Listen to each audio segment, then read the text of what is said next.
Hello दोस्तों, हमारे channel खाने के भंडार में आपका स्वागत है। तो दोस्तों, आज की इस वीडियो में मैं आपको एक थी राजकुमारी की कहानी सुनाने जा रहा हूँ, जिसमें एक राजा और एक रानी थे। उनकी एक खूबसूरत सी राजकुमारी थी, जो राजा और रानी को जान से भी ज्यादा प्यार करती थी। राजा, रानी और राजकुमारी सब महल में बेहद खुश थे, मगर एक दिन राजकुमारी सीढ़ियों पर से गिर गईं। गिरने के बाद राजकुमारी चल नहीं पाती थीं। कितने वैद्यों और हकीमों को उन्होंने दिखाया, मगर राजकुमारी की हालत में कुछ फर्क ना पड़ा।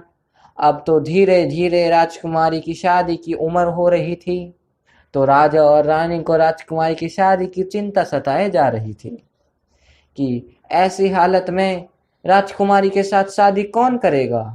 तब एक दिन राजा ने अपने राज्य में यह घोषणा करवा दी कि जो भी नौजवान राजकुमारी के पांव ठीक कर देगा, उसी के साथ राजकुमारी की शादी करवा दी जाएगी। और उस दिन उस नौजवान को इस राज्य का राजा भी बनाया जाएगा। यह बात सुनकर राज्य में बड़ी चहल पहल मच गई। सबको राजकुमारी से शादी जो करनी थी, इसलिए एक के बाद एक लोग सब आकर राजकुमारी के पांव का इलाज करते, पर राजकुमारी के पांव में कुछ फर्क नहीं पड़ा। एक दिन राजा ने देखा कि राजकुमारी चुपके से अपने कमरे की खिड़की से बाहर किसी लड़के से बात कर रही है। राजा को बड़ा ताज्जुब हुआ कि राजकुमारी किसके साथ बात कर रही है और क्यों।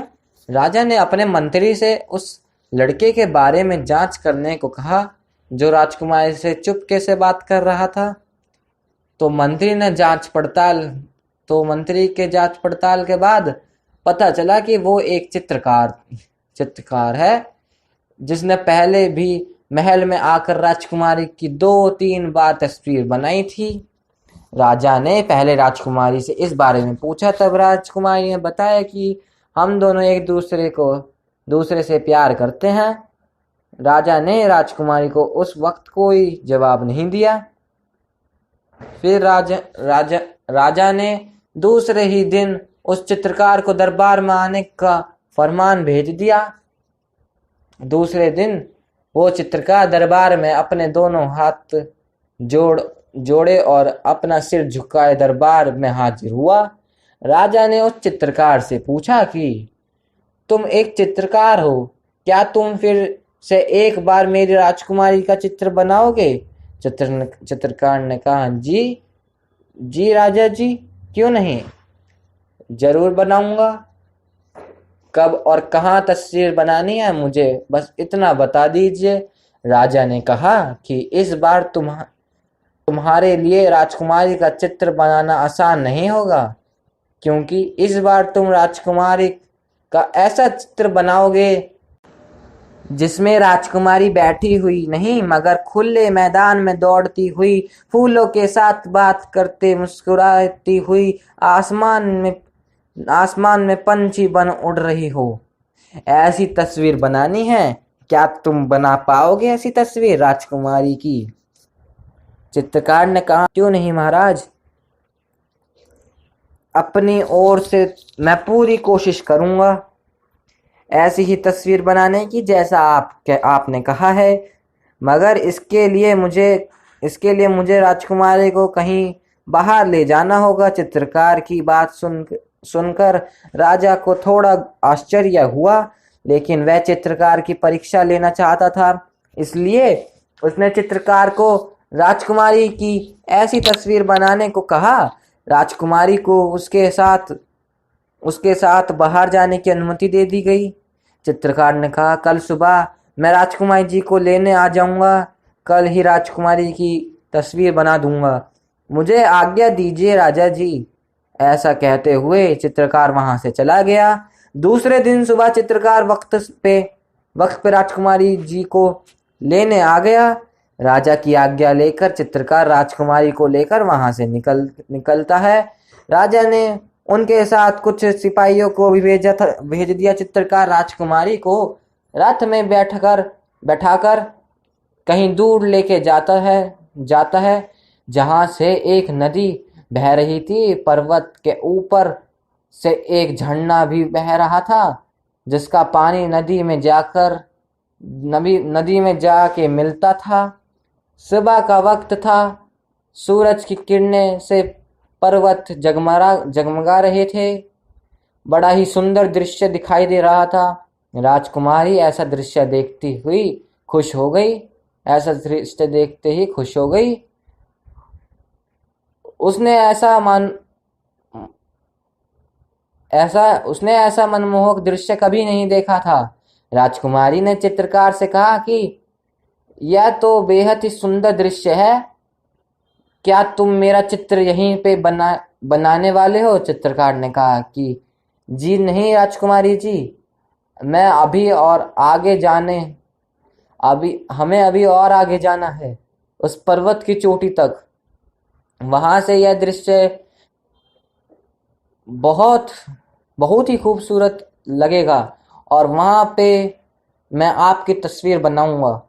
और हाँ, वहां पर बहुत सारे फूल भी हैं, जैसा जैसा राजा जी ने बताया था।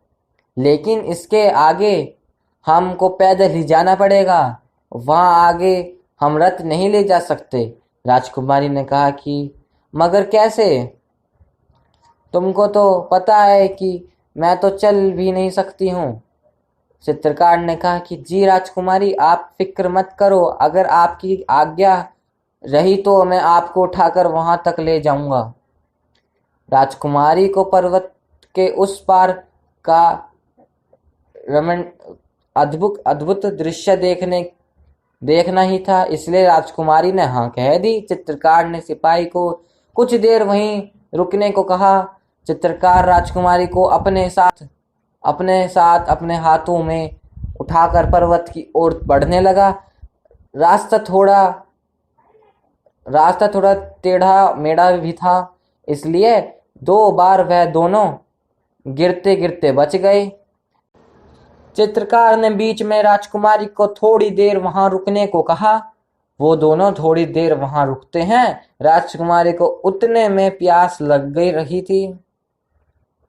जाती है, मगर वहां आस पास कहीं पानी नहीं था।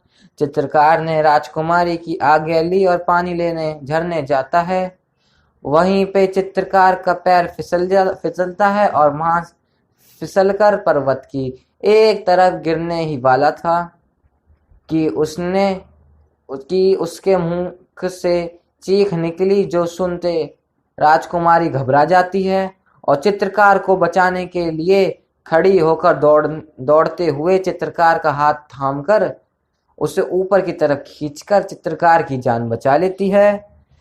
चित्रकार ने राजकुमारी का बहुत बहुत धन्यवाद किया। फिर अचानक चित्रकार का ध्यान राजकुमारी के पैरों की ओर गया और खुश होते हुए कहता है कि वाह राजकुमारी, आप तो अब अपने पैरों पर खड़ी हैं। अब आप चल सकती हैं और आपने मेरी जान भी बचाई। राजकुमारी को इस बात का होश ना रहा कि वो खुद अपने पैरों पर खड़ी है। राजकुमारी खुद खुश होते हुए चित्रकार का हाथ पकड़कर खुद चल के चित्रकार के साथ पर्वत की चोटी तक पहुंची, जहां से सच में बहुत बड़ा मनमोहक दृश्य दिखाई दे रहा था। वहां पूरा दिन बातें करते करते चित्रकार ने राजकुमारी जी की तस्वीर बनाई। रात होने तक तस्वीर बन चुकी थी। दोनों फिर से महल की ओर जाने लगे। राजा जी के सिपाही भी पीछे पीछे आ ही रहे थे। राजकुमारी का पैर ठीक होने की वजह से वो आज बेहद खुश थी और वो खुद दौड़ती हुई अपने पिताजी के गले लग जाती है और कहती है कि पिताजी, मेरे पांव ठीक हो गए हैं, देखिए अब मैं चल सकती हूँ, दौड़ भी सकती हूँ।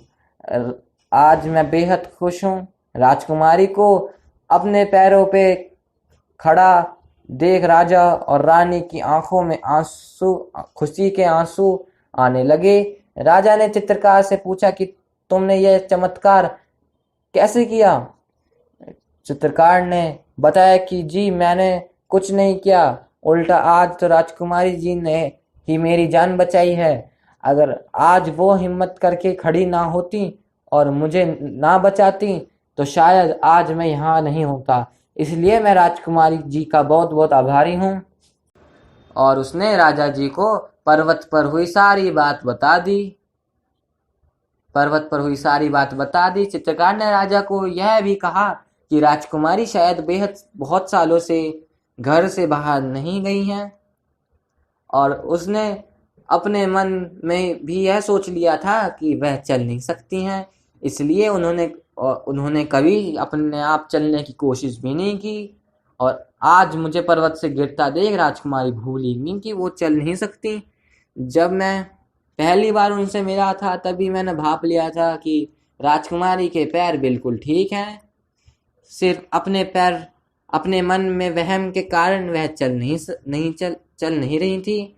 इसलिए मैं जानबूझकर वहां से गिरा ताकि राजकुमारी डर के मारे शायद वहां से खड़ी हो जाएं और चलने लगें।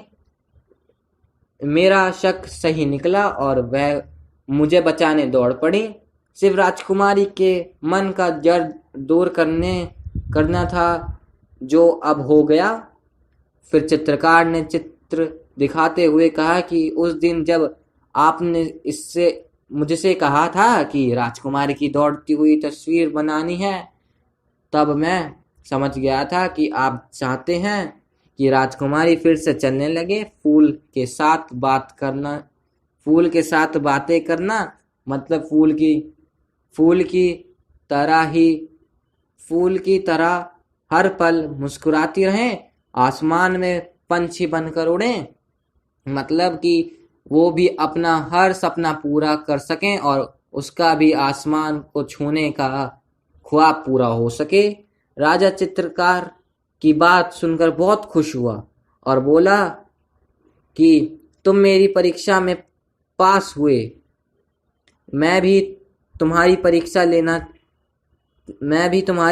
लेना चाहता था, इसलिए मैंने तुम्हें ऐसे चित्र बनाने को कहा और तुम सफल रहे। इसलिए आज मैं यह घोषणा करता हूँ कि तुम ही मेरी बेटी से शादी करोगे और मेरा राज्य भी तुम ही संभालोगे। पूरे राज्य में राजा और चित्रकार की जय जयकार होने लगी। राजा ने खुशी खुशी अपनी बेटी की शादी उस चित्रकार से करवा दी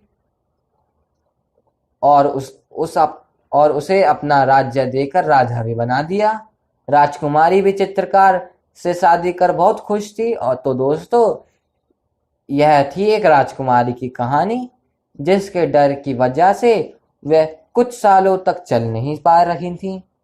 इसलिए चाहे कुछ भी हो जाए, कैसी भी विपत्ति आ जाए, अगर आप उसका सामना हिम्मत से करोगे तो आप हर तकलीफ से बाहर निकल सकते हैं। तो दोस्तों, अगर आपको हमारी यह कहानी अच्छी लगी हो तो प्लीज़ हमारे चैनल को लाइक करें, सब्सक्राइब करें और शेयर करें। राधे राधे।